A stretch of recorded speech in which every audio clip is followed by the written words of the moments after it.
Malthusian Time and the Stewardship of Existence. Malthusian time begins with a limitation. The day cannot be expanded. No civilization, however advanced, can manufacture a 25th hour. No ideology can redistribute mortality into abundance. No economic system can abolish duration. No technology, however dazzling, can make a minute pass at a different rate within ordinary human experience. The billionaire and the beggar inhabit the same temporal law. Kings, laborers, saints, soldiers, scholars, children, tyrants, artists, and fools all receive the same life under the same terrible arithmetic. The clock is impartial. This is why Malthusian time cannot end with optimism in the shallow modern sense. It cannot promise that everything will be solved by a better app, a better routine, a better economic arrangement, a better political movement, or a more enlightened attitude towards self-care. Such promises belong to the same age that produced the crisis. They flatter man by implying that every limit may eventually be engineered away. But not every limit is a defect. Some limits are structure. Some limits are mercy. Some limits are the very conditions that make meaning possible. A song requires duration. A sentence requires order. A life requires finitude. Without boundaries, form dissolves. Without endings, choices lose gravity. Without scarcity, devotion becomes vague because nothing must be sacrificed for anything else. If one possessed infinite time, every decision could be postponed indefinitely. Mortality forces rank upon existence. It demands that a person discover what matters before the opportunity to live according to that discovery disappears. This is the severe gift hidden within Malthusian time. The limit cannot be removed, it must be governed. This is why the final answer to Malthusian time is stewardship. Stewardship is not ownership in the arrogant sense. A steward governs what he has received, not what he created absolutely. He is responsible for something entrusted to him. He must preserve it, order it, cultivate it, and render account for its use. This language is important because it escapes two common errors of modern life. The first error is possession without reverence. This is the attitude that treats time as personal property to be consumed however one pleases. My time, my life, my choice, my pleasure, my identity, my experience. In this view, the individual stands as sovereign consumer over his own existence, answerable only to preference. The problem is that preference alone cannot sanctify expenditure. A life may be freely spent and still be wasted. The mere fact that a person chooses something does not make the object worthy of choice. The second error is despair without agency. This is the attitude that treats the individual as helpless beneath systems, algorithms, capitalism, politics, trauma, technology, history, class, biology, or even circumstance. There is truth in recognizing pressure. Human beings are shaped by forces outside themselves. Yet, if this recognition becomes total, it destroys responsibility. The person becomes a victim of everything and steward of nothing. Stewardship rejects both errors. It says, your life is not an absolute possession, and yet you are responsible for it. You did not create time, but you must answer for how you spend it. You did not choose the age into which you were born, but you must decide how to live within it. You did not invent the forces competing for your attention, but you must determine which forces receive permission. This is the mature posture required by Malthusian time. The immature person asks only how he feels. The anxious person asks only how he can cope. The ambitious person asks only how he can achieve. The distracted person asks nothing long enough to hear an answer. The steward asks, what has been entrusted to me and what must I do with it? That question changes everything.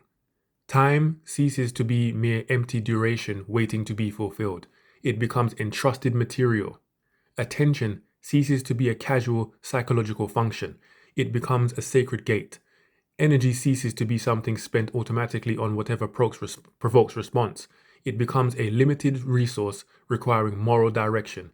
Even ordinary days acquire dignity because they are no longer understood as disposable intervals between larger events. They are the substance from which life itself is made.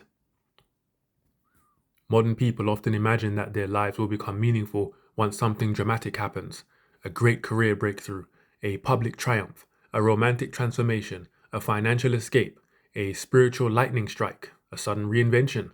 This expectation causes them to miss the terrifying simplicity of reality. Life is mostly made of repeated ordinary allocations. The morning matters, the evening matters, the phone matters, the book matters, the conversation matters, the habit matters, the refusal matters, the small obedience matters. A life is rarely ruined only by one enormous betrayal of purpose. More often, it is thinned by thousands of minor permissions granted to lesser things. Likewise, a life is rarely built only by one dramatic act of self-conquest. More often, it is reordered through repeated acts of faithful placement. This before that, this above that, this instead of that, this never again, this every morning, this because it is worthy. Stewardship is therefore practical before it is poetic. It must reach the calendar, the room, the device, the body, the budget, the reading list, the friendships, the entertainments, the ambitions, the appetites, the prayers, and the silences. A theory of time that never alters these things remains ornamental. It may sound profound while leaving the life untouched. Malthusian time does not permit such decoration. If the theory is true, then every claim upon attention is a claim upon life. Every repeated habit is a vote for a future self. Every tolerated distraction becomes part of the architecture of character. Every ungoverned appetite seeks jurisdiction. Every lower thing, left unranked, eventually attempts to become higher than it deserves. The steward must therefore become a person of judgment. Judgment is not cynicism. It is not contempt. It is not the narrow suspicion of joy. Judgment is the ability to assign proper weight. It asks what something is, what it costs, what it forms, what it serves, and whether it deserves the portion of life it seeks to consume.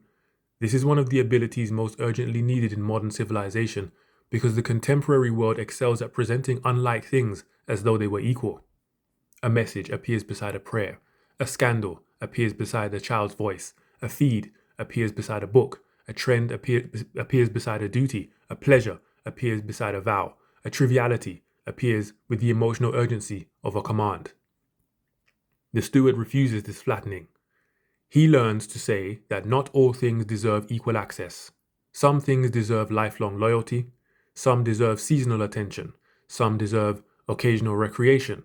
Some deserve immediate refusal. Some deserve no audience at all. This is not withdrawal from life. It is proper participation in life. There is a false seriousness that rejects ordinary pleasures because it cannot distinguish between delight and dissipation. That is not stewardship. That is fear wearing moral clothing. A rightly ordered life contains feasting as well as fasting, laughter as well as labor, friendship as well as solitude, beauty as well as duty, rest as well as discipline. Stewardship does not despise created goods, it places them. The issue is neither whether life contains pleasure. The issue is whether pleasure knows its place. Wine in its place is celebration. Wine enthroned becomes ruin. Entertainment in its place is refreshment. Entertainment enthroned becomes sedation. Money in its place is provision and leverage. Money enthroned becomes master. Work in its place is vocation. Work enthroned becomes devourer. Politics in its place is duty. Politics enthroned becomes religion for the resentful. Technology in its place is tool and amplifier. Technology enthroned becomes environment, master, and rival soul. The whole task is rightful ordering. This is why the reconstruction of the self cannot be separated from hierarchy. Attention cannot be recovered unless value is ranked. Discipline cannot endure unless it serves something higher than mere efficiency. Freedom cannot become fruitful unless it accepts form. Rest cannot restore unless it is protected from guilt and stimulation. Ambition cannot remain noble unless it is subordinated to purpose. Without hierarchy, every practice decays into technique. With hierarchy, even ordinary practices become acts of consecration. The steward does not ask merely, "How can I save time?" He asks, "For what purpose shall time be saved?" This distinction is crucial. Many people seek efficiency because they are still governed by the same restless spirit that fragmented them in the first place.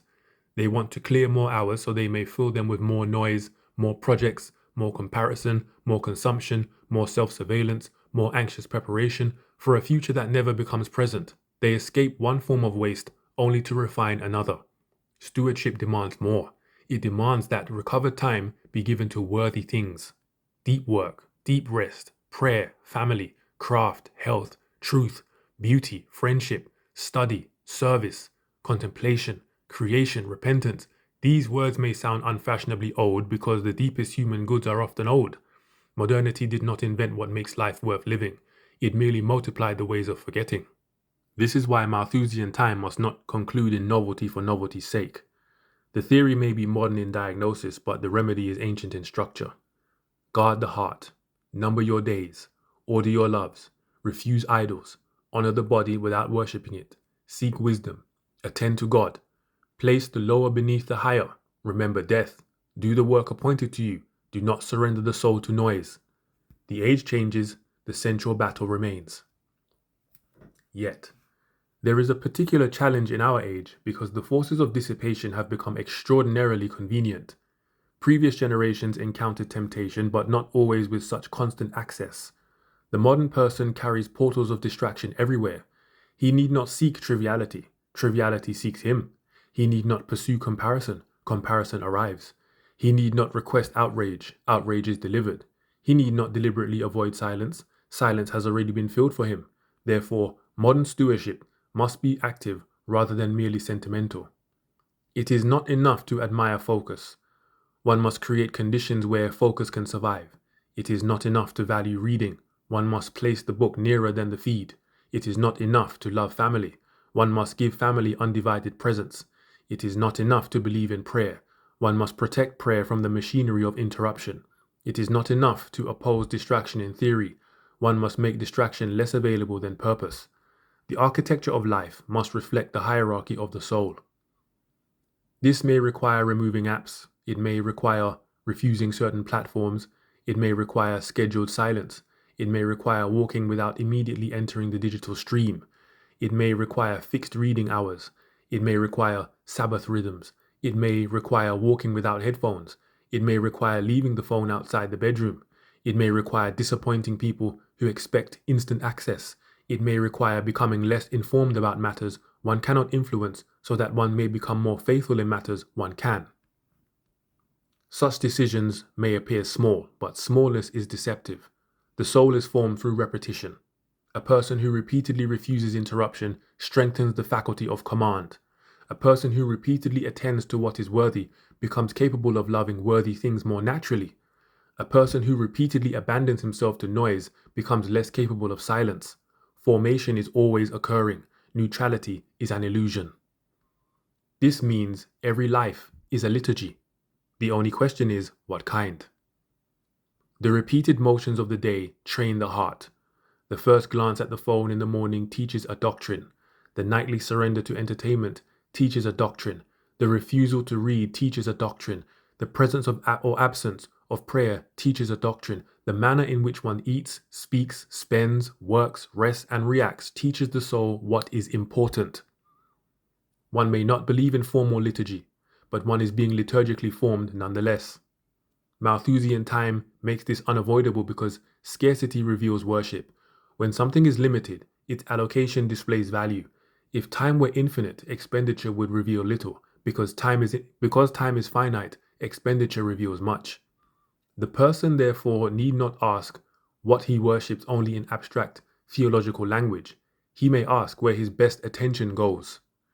The answer may be uncomfortable, but discomfort can become mercy if it leads to reordering. And this is where hope enters. The recognition of waste need not end in despair. The past cannot be reclaimed, but the remaining life can be governed differently. The years already surrendered to triviality cannot be restored, but their memory can become instruction. A person need not continue obeying the patterns that consumed him yesterday. Repentance, in the deepest sense, is not merely regret, it is a change of direction. Malthusian time is severe because it says life is finite. It is hopeful because it says life can still be ordered. One does not need to escape modernity entirely to become sane within it. One does not need to reject technology entirely to stop being ruled by it. One does not need to become a monk to recover silence. One does not need to abandon ambition to place ambition beneath higher things. One does not need to solve civilization to govern a morning. The morning is not nothing. The morning is where stewardship begins. And perhaps this is the most important corrective to the despair produced by modern scale.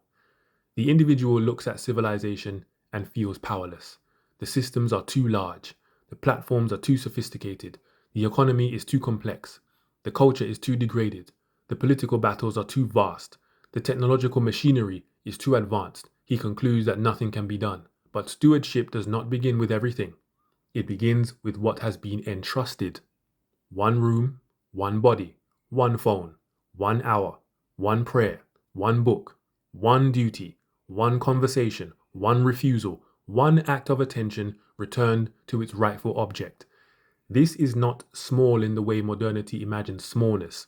It is small like a seed is small. It contains form, direction, and future growth. The great lie of Malthusian time is that because one cannot do everything, one may as well just drift. The truth is the exact opposite. Because one cannot do everything, one must finally do what matters. Finitude is not the enemy of meaning. Finitude is the condition that forces meaning to become concrete. A human life becomes beautiful not by expanding beyond limitation, but by being rightly shaped within limitation. The nobility of existence lies not in possessing endless time, but in offering finite time to worthy things. The day remains 24 hours, the body remains mortal, the mind remains limited, death remains certain, and yet, within that boundary, order may arise. A person may attend rightly, he may love rightly, he may work rightly, he may rest rightly, he may refuse rightly, he may worship rightly, he may spend himself, not unconsciously as prey to the age, but deliberately as a steward of received life. This is the resolution Malthusian time offers.